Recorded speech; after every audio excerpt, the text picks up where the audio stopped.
The EPT12 EZ electric hand pallet truck is a revolutionary pallet truck from EP Equipment. At a length of only 1,540 millimeters, the 12EZ is the world's first electric pallet truck of the size of a manual hand pallet truck.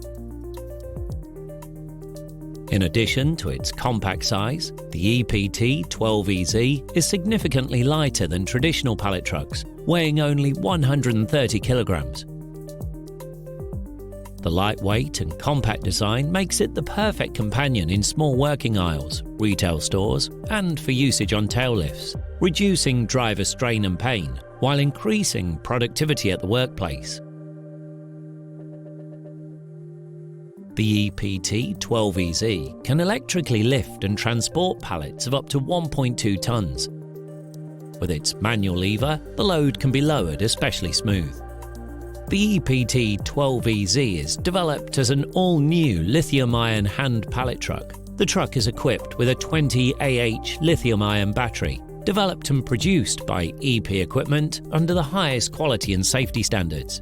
The light 3.7 kilogram battery can be easily exchanged single-handed and replaced with a spare battery if needed. The net usage time per charge is tested at around 3 hours. With the EPT12 EZ, you do not need to worry about battery maintenance, water refill, or long charging cycles. The lithium-ion battery of the truck is maintenance-free and can be opportunity charged at any time, while a full charging cycle only takes 2.5 hours. Overall, the EPT12 EZ is the perfect upgrade from a manual hand pallet truck to fully electric pallet truck at a great price. It's easy to service, simple to use, and will reduce strain and pain for the user. Check out this unique machine at your nearest EP Equipment dealer or get an on-site demonstration.